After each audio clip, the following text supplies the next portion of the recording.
आज ही Doubtnut app download करें। Doubtnut पर होगा अब आपके सभी मैथ्स, केमिस्ट्री, फिजिक्स और बायोलॉजी डाउट्स का सफाया। बस अपने क्वेश्चन की फोटो खींचो, उसे क्रॉप करो और तुरंत वीडियो सोल्यूशन पाओ। Download now. हेलो दोस्तों, यहाँ हमें एक गद्यांश दिया गया है जिसे पढ़कर इस गद्यांश में दिए गए सही प्रश्न के उत्तर का हमें चयन करना है। प्रश्न के सही उत्तर का क्या करना है? हमें चयन करना है। तो आइए हम पढ़ते हैं अपने गद्यांश को। घायल बाज फिर उड़ना चाहता था। उसने किसी तरह साहस बटोरकर उड़ान भरी और थोड़ी देर पंख फड़फड़ाकर उड़ने के बाद नीचे गिर गया। सांप ने भी ऊंचाई पर बने अपने खोखल से निकलकर अपने को आसमान में छोड़ दिया और नीचे जा गिरा। सांप कहने लगा, सो उड़ने का यही आनंद है, भर पाया मैं तो।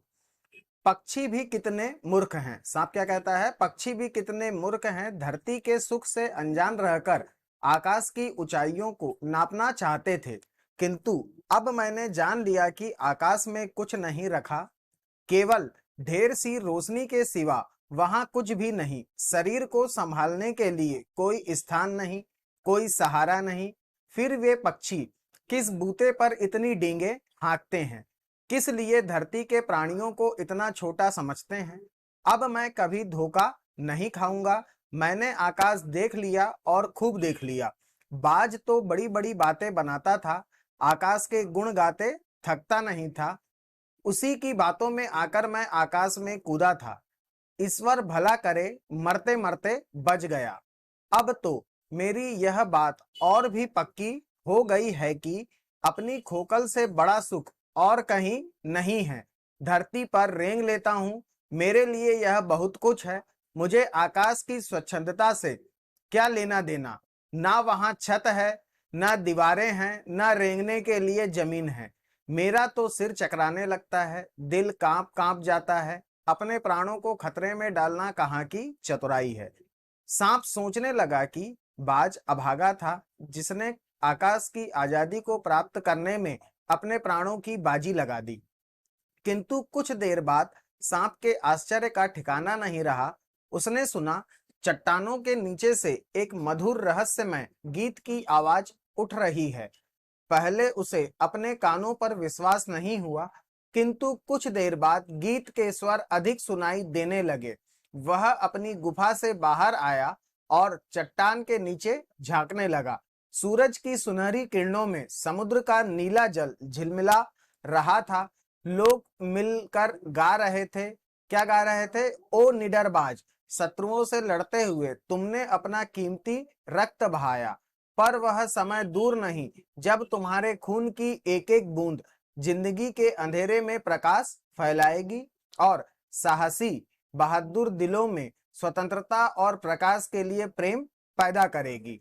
आगे बोल रहे हैं, तुमने अपना जीवन बलिदान कर दिया, किंतु फिर भी तुम अमर हो। जब कभी साहस और वीरता के लिए गीत गाए जाएंगे, तुम्हारा नाम बड़े गर्व और श्रद्धा से लिया जाएगा।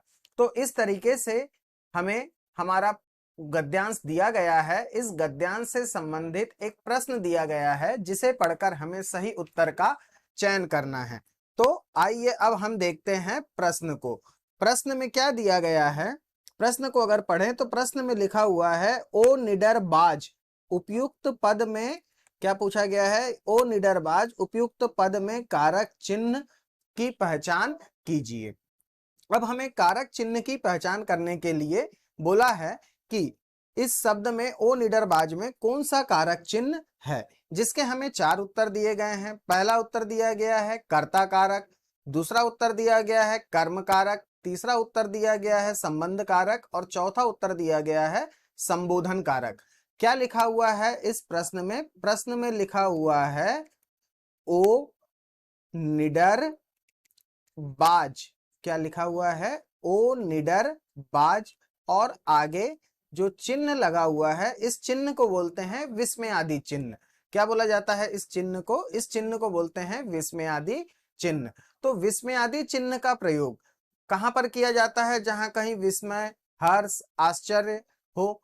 अब हम अगर देखें तो इस चिन्ह का प्रयोग किया गया है और इस ओ शब्द के माध्यम से, किस शब्द के माध्यम से, इस ओ शब्द के माध्यम से बाज को पुकारा जा रहा है। यानी बाज को क्या किया जा रहा है, बाज को संबोधित किया जा रहा है, बाज को पुकारा जा रहा है, यानी बाज को संबोधित किया जा रहा है। तो इस तरीके से अगर हम देखें तो इस ओ बाज में कारक चिन्ह क्या होगा, कारक चिन्ह अगर हम पहचानेंगे तो हमारा चौथा जो ऑप्शन दिया गया है संबोधन कारक, ये हमारा सही उत्तर होगा, क्योंकि बाज को क्या किया जा रहा है, संबोधित किया जा रहा है।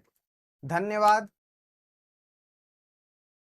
क्लास 6 से 12 से लेके नीट, IIT, जेईई मेंस और एडवांस के लेवल तक 10 मिलियन से ज़्यादा स्टूडेंट्स का भरोसा।